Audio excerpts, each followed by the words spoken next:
Te pregunto, algunos investigadores hablan de un nuevo ascenso del fascismo a nivel mundial. Algunos investigadores lo clasifican de fascismo amigable a través de organizaciones mundiales como la ONU, el Fondo Monetario Internacional y el Banco Mundial.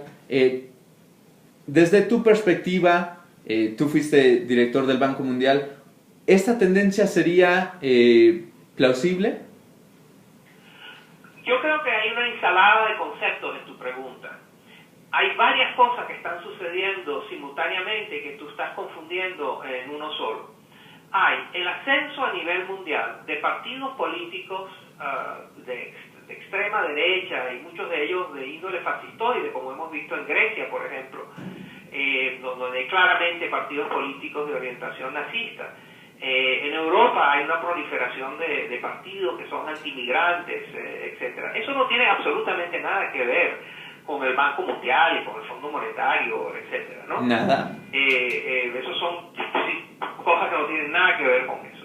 Después hay otra conversación relacionada, pero diferente, que es el rol que tienen estos organismos multilaterales en el mundo.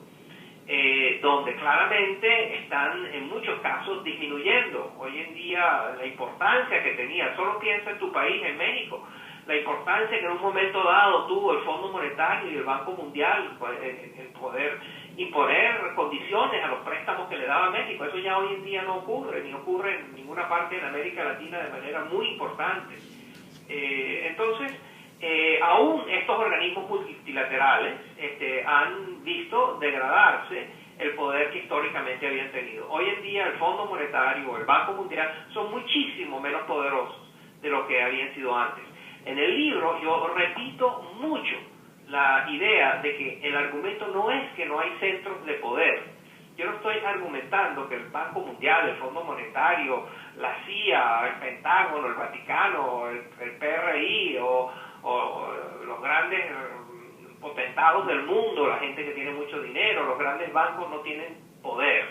Por supuesto que el mundo todavía está lleno de gente muy poderosa y de instituciones muy poderosas, y eso sería necio negarlo.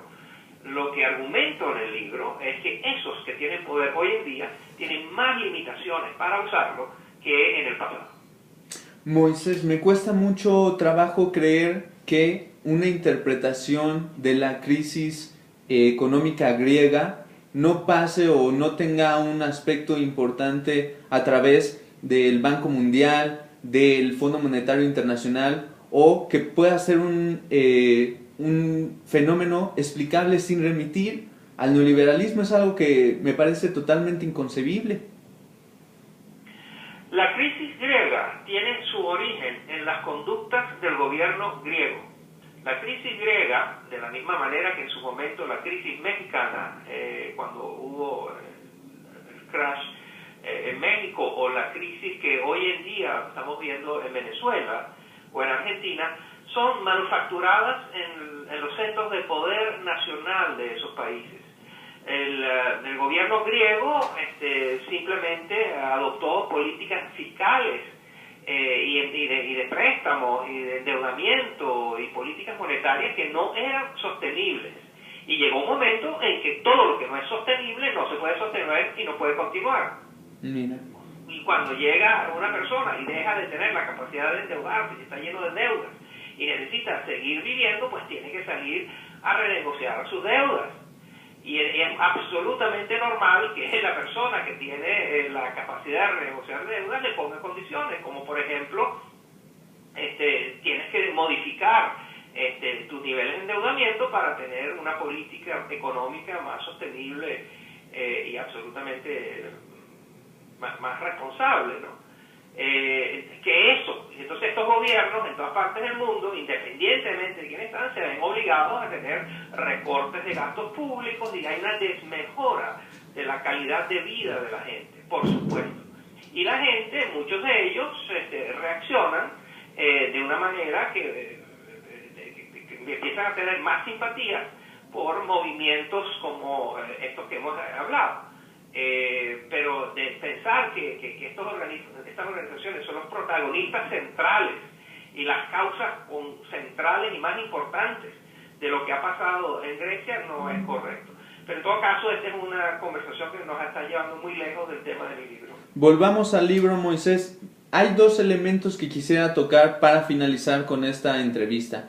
El primero es el Estado-Nación. Nos hablas de que quizás no es tan pertinente ya hacer el análisis centrado en el concepto Estado-Nación. ¿Por qué?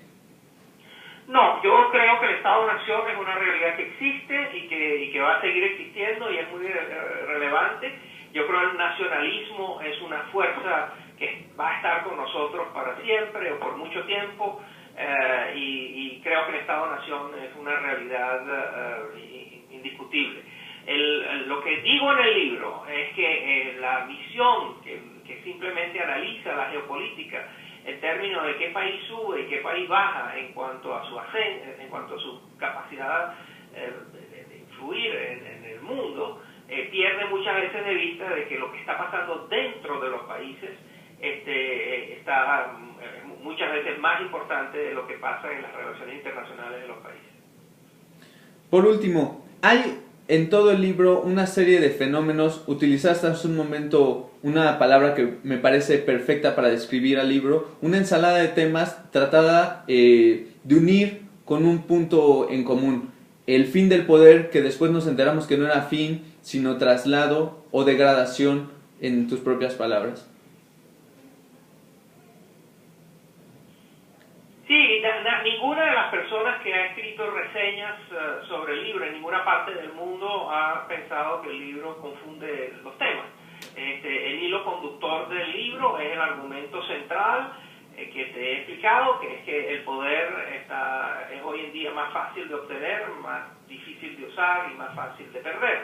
Pero eso no significa su fin. Lo que el libro muestra es que hay diferentes capítulos donde muestra como esto que yo acabo de decir tiene bases en evidencias y datos en el mundo militar, en el mundo de la política doméstica, en el mundo de la política internacional, de las religiones, de los sindicatos, de la cultura, de la política, etc.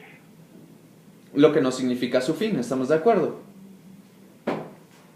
Lo que significa es el fin del poder tal como había sido manejado hasta ahora, en el cual los monopolios, los tiranos, los autócratas podían sentirse muy seguros en donde estaban, y ese ya no es la realidad, y esa es algo a lo cual el libro explica y por lo cual es digno de bienvenida y de aplauso.